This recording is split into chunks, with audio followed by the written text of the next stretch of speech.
Hello, More Than Small Talk friends. This is Jennifer. Today I'm sharing some thoughts on my favorite Christmases.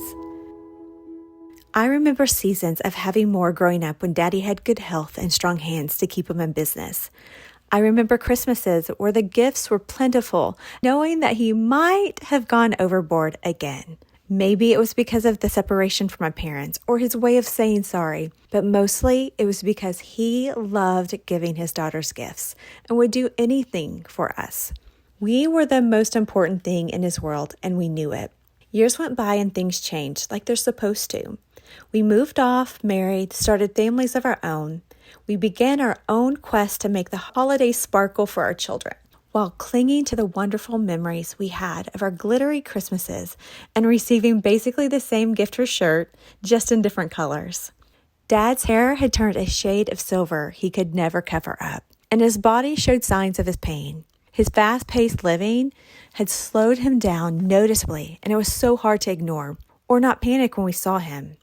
Gift giving became a stress to him because he wanted to be in a place to give more. My sister and I even begged him not to get us or even our kids anything, but he wouldn't have any of that. My grandmother always purchased things for us year-round. She would wrap it up and hide it in a closet, and every year we'd have little things to open that made her think of us. A piece of jewelry with our monogram, things that named us. This is who you are, and you are mine. Her staple was always gloves, scarves, and underwear, just like every fabulous, wonderful grandmother. But it was the underwear that went all the way up to your belly button. Remember those? Later, we had forgetful Christmases where she couldn't remember where she hid things, so it was never a surprise if we came to visit in March and she had a few gifts that were from Christmas for us to open.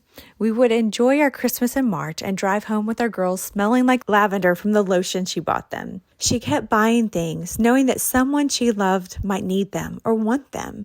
She bought things for the unnamed, the ones she knew she loved but couldn't recall their names. Forgetful Christmases became the norm. I wore jewelry that she gave me when she remembered me better. I remember looking at her beautiful face and despising the ugly disease that removed her name and memories from her mind. The only way I can describe dementia is this. It's retracing steps, hoping that you'll remember, and misplacing things and people that meant something to you. You just don't know where to go to search for them, but you search anyways. A few years ago, it was my first Christmas without my dad and my grandmother. Honestly, I was trying to prepare myself for what I might feel while missing them terribly. What I can tell you is that I will not miss our Christmases with plenty, not one bit, but I will miss our forgetful Christmases and the million ways they said, I love you, and the things that they did. I will miss seeing one of the kids open up packages of enormous underwear that would never, ever ride up because they were practically shorts. I'll miss tiny gloves in different colors and the warm heart who bought them. I'll miss the way that she made certain foods that I swear she added an extra ingredient of magic. Because as hard as we try, we still can't make it taste just like hers. But we will keep trying and hoping that one day our mashed potatoes will taste like unforgettable magic to the ones that we love.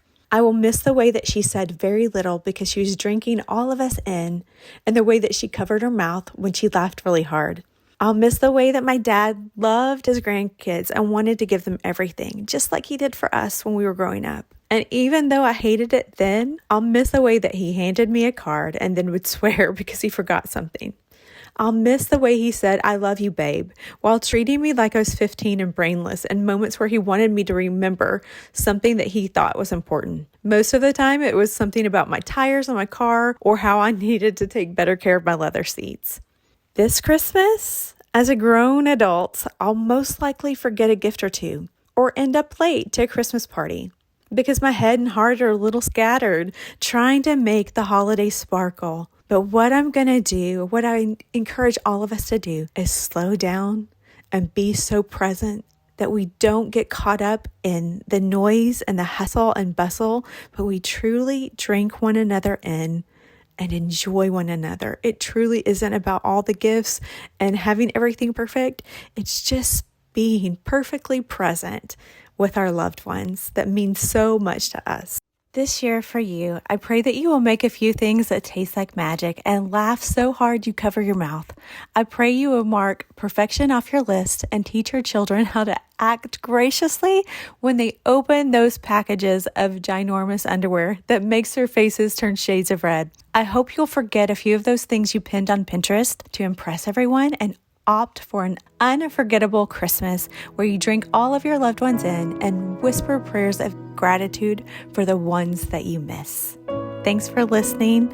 Share this with a friend today so that they can be encouraged too.